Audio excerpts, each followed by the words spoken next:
नमस्कार। इस वक्त हम लोग पश्चिम चंपारण में मौजूद हैं और हमारे समक्ष जनता दल यूनाइटेड के डिस्ट्रिक्ट प्रेसिडेंट शत्रुघ्न कुशवाहा जी मौजूद हैं।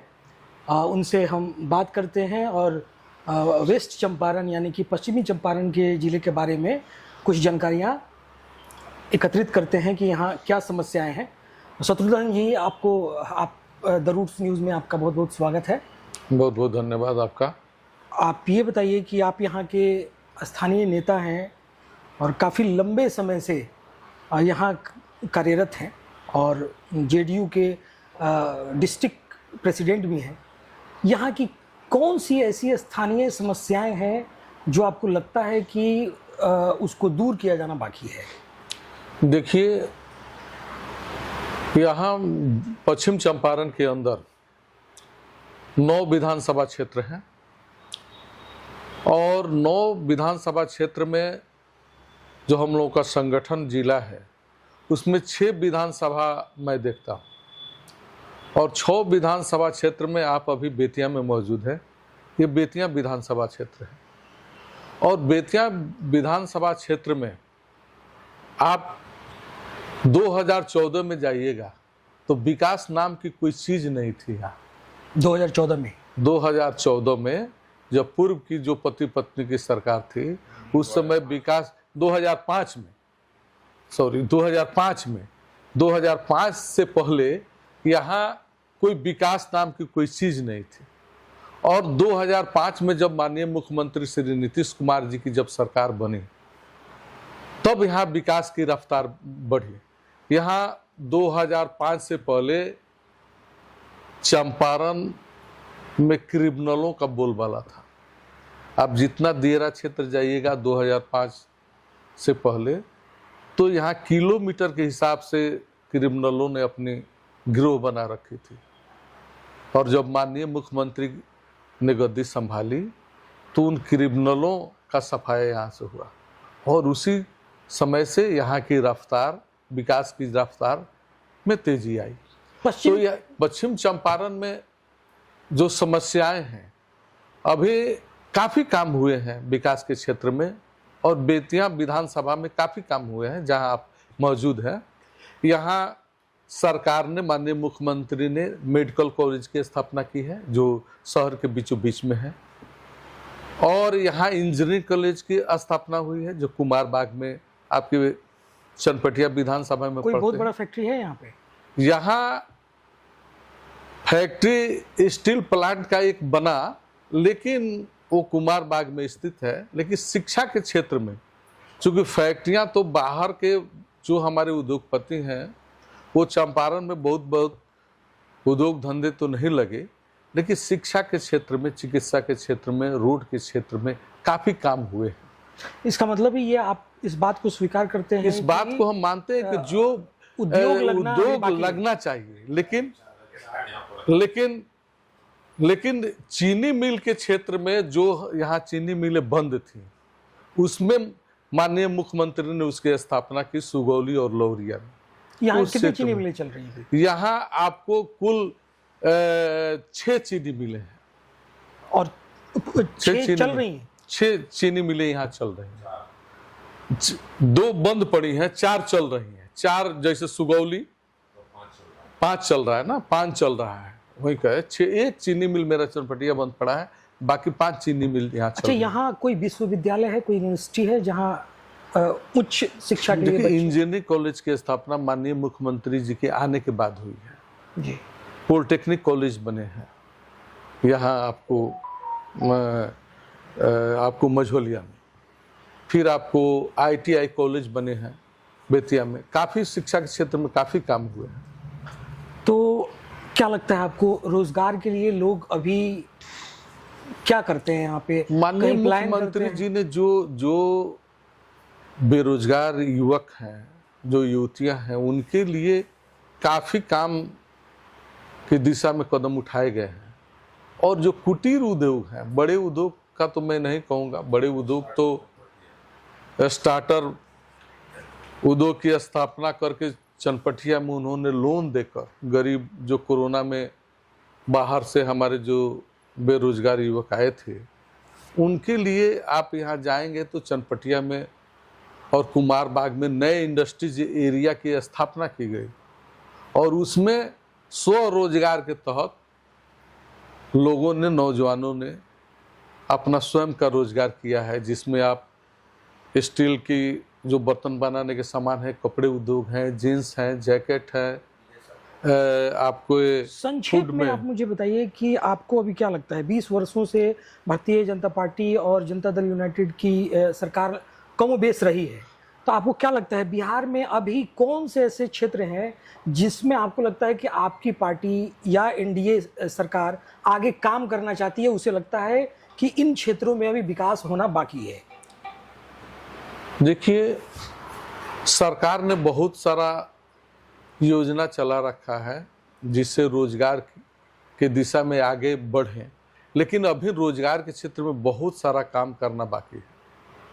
अभी बड़े बड़े इंडस्ट्रीज चंपारण में खास तौर पे करने की ज़रूरत है और जो लोग अधिक पैसे कमाने के नाम पर बाहर में जा रहे हैं, उनको आवश्यकता है कि यहाँ ने जो सरकार जो सुविधा दे रखी है उसका लाभ उठावें। और जिस तरह एक मॉडल स्थापित हुआ है चनपटिया में आपको इंडस्ट्रीज एरिया का, कुमार बाग का, उस तरह और क्षेत्रों में काम करने की आवश्यकता है। इस समय एक पार्टी बिहार में लॉन्च हुई है, नाम है, आप जानते होंगे, जन स्वराज। जन स्वराज के जो मुखिया हैं वो हर जगह ये कहते फिर रहे हैं कि माननीय नीतीश कुमार की स्वास्थ्य ठीक नहीं है और वो उनका रिटायरमेंट का वक्त आ चुका है। और अमूमन हम ये देख भी रहे हैं कई सारे चैनलों में कि कुछ ऐसी हरकतें नीतीश कुमार कर रहे हैं जिससे ये प्रतीत होता है कि उनकी मानसिक स्थिति सही नहीं है। इसको आप कैसे देखते हैं? अभी मीडिया का ज़माना है और ये प्रशांत किशोर जी जो कह रहे हैं कि माननीय मुख्यमंत्री का स्वास्थ्य ठीक नहीं है, आप जानते हैं कि कोई भी आपके पिता हो, हमारे पिता हो, कोई भी जब उम्र होती है तो थोड़ा सा बदलाव आता है। इसका मतलब ये नहीं होता है कि उनकी मानसिक हालत ठीक नहीं है। माननीय मुख्यमंत्री जी जिस दिशा में काम कर रहे हैं, जिस रफ्तार से बिहार को आगे ले जा रहे हैं, वो उसी तरह काम करते रहे। मानसिक हालत उनकी बिल्कुल ठीक है। कमरे में जो भी आप कहीं भी जाते हैं, कोई भी काम करते हैं, तो हर पैनी नजर कमरे में आजकल तो आपने अभी कहा कि कैद होती उम्र है के हिसाब तो से उम्र के हिसाब से उस पड़ाव पर कभी कभी कोई बातें होती हैं जो आ जाती हैं। लेकिन अभी मुख्यमंत्री 2025 से 30 में उनको काम करने में कोई दिक्कत नहीं है। अभी इस आपने देश कहा की कि जनता उम्र के हिसाब से नहीं, कुछ उम्र बदलाव के हिसाब से किसी भी व्यक्ति में थोड़ी बदलाव आती है, लेकिन हर चीज की सीमा है।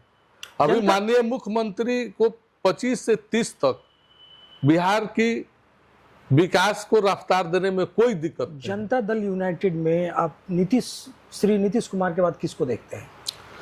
देखिए, यहाँ तो ये कार्यकर्ताओं का समूह है, ये परिवारवाद नहीं है। हमारी जो जनता दल यूनाइटेड की पार्टी है, ये परिवारवाद की पार्टी नहीं है। ये पति पत्नी, बेटे और बेटियों की पार्टी नहीं है। ये हमारे एक से एक कार्यकर्ता है, सभी उस लायक हैं।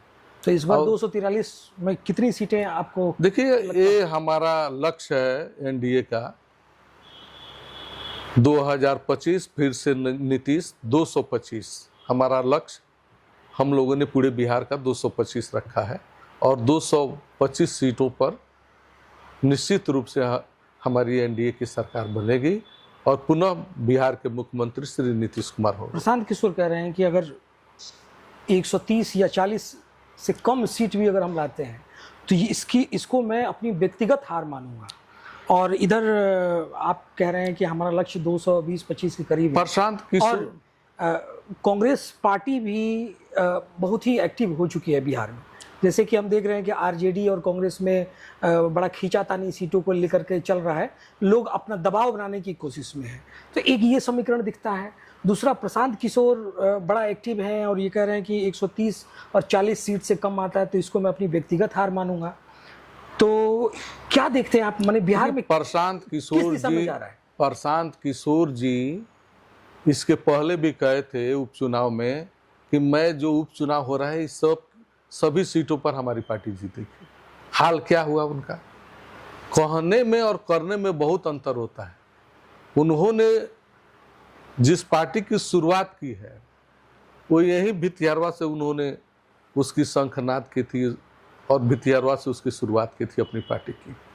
और आज तक मैं पश्चिमी चंपारण का रहने वाला हूँ, कोई भी व्यक्ति जो अपनी जुलूस हो, कोई बड़ा प्रोग्राम हो, कोई पार्टी का कोई स्थापना करे, वह सक्सेस नहीं हुआ है। भितियारवा से सक्सेस नहीं हुआ है। ये प्रशांत किशोर जी सक्सेस नहीं हो पाएंगे। भितियारवा से जिन्होंने शुरुआत की किसी चीज की स्थापना की, वो खत्म हो गए, टाई फिश हो गए। कोई शराब वो कोई गांधी जी का शराब होगा। यहाँ अंग्रेजों का बहुत बड़ा जुल्म था। वहाँ गाँव नाहा में नील की खेती लेकर अंग्रेज बहुत बड़ा जुल्म करते थे और उसकी जो जुल्म जो लोगों पर वहाँ किया था वो शराब है। वहाँ जो आकर गांधी जी ने जो उसको दूर भगाया, तो वहाँ गांधी जी का आपको रिकॉर्ड याद है कि वहां से जिसने भी शुरुआत करी है हाँ, वो डूबा है। हाँ, जिसने भी शुरुआत की है भितियारवा से। कुप्रथा को महात्मा गांधी जी ने समाप्त किया था। तो महात्मा गांधी जी ही कुप्रथा को नहीं समाप्त किए थे। अंग्रेजों नीलों के खिलाफ वृंदावन कुमारबा के पास रहकर, चंपारण में आप जानते हैं कि मोतिहारी में आकर भितियारवा भी गए थे, लेकिन सबसे बड़ा जुल्म वही भितियारवा पर हुआ था। तो अंग्रेजी हुकूमत के इस अंग्रेजी हुकूमत के खिलाफ उन्होंने वहां से समाप्त किया। बहुत लोगों का वहां अत्याचार हुआ। तो ये कह रहे हैं नीतीश कुमार की जो अभी मौजूदा सरकार जो बिहार के लिए ठीक से काम नहीं कर रही है, तो इसको मैं समाप्त करूंगा यहाँ से, उसका आगाज करता हूं। नहीं, उनका वो सपना कभी पूरा नहीं होगा। उन्होंने गलत जगह से अपनी शुरुआत कर ली है। अच्छा चलिए, अभी हाल ही में पहलगाम अटैक हुआ था, उसके बाद से भारत की फौज ने माननीय नरेंद्र मोदी की सरकार में पाकिस्तान को जवाब दिया। ऑपरेशन सिंदूर को आप कैसे देखते हैं? कितना सफल रहा? बहुत अच्छी कार्रवाई की है, बहुत अच्छी। देश के प्रधानमंत्री ने ये पहली बार हिम्मत दिखाई है इस देश के अंदर कि अगर कोई हम पर हमला करता है तो उसका जवाब उसी समय दिया जाए। लेकिन 4 दिन के अंदर में ही जो है युद्ध विराम हो गया, संघर्ष विराम हो गया। देखिए, किसी भी देश के लिए युद्ध सही नहीं है और हम अगर किसी का मुंह तोड़ जवाब देने में अगर 24 घंटे में सक्षम है तो युद्ध 24 घंटा ही काफी है। लेकिन भारत की जनता इससे ज्यादा उम्मीद नहीं, भारत की जनता को जो चाहिए था वो जवाब उन लोगों को मिल गया। कई ऐसे भारतीय जनता पार्टी के सदस्यों को मैंने देखा कि वो सोशल नेटवर्किंग साइट्स पे माननीय नरेंद्र मोदी के खिलाफ और इस एक्शन के खिलाफ लिख रहे थे।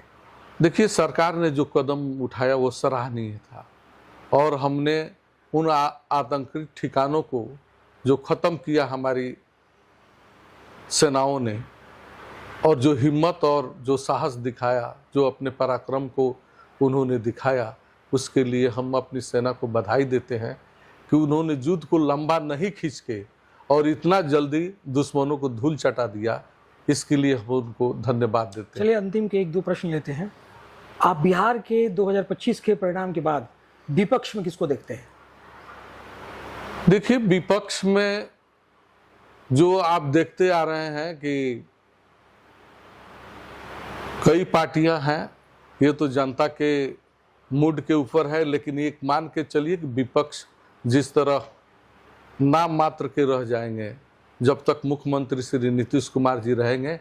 विपक्ष की भूमिका में जनता जिनको भी लाए, लेकिन वो नाम मात्र के रह जाएंगे। यहाँ पश्चिम चंपारण में 9 सीटों में से कितना सीट आपको लगता है कि एनडीए ले पाएगी? देखिए, अभी भी एनडीए के कब्जा 7 सीटों पर है, 8 पर हमारी कब्जा है, 8 सीटों पर, और 1 पर माले का है, सिक्टा में माले का है, और एनडीए के 8 सीटों पर है। यह मान के चलिए कि इस बार जो हमारी कमी है 1 सीटों का, उसको भी हम अपने खाते में लाएंगे पश्चिम चंपारण। द रूट्स न्यूज़ से बात करने के लिए आपका बहुत बहुत धन्यवाद।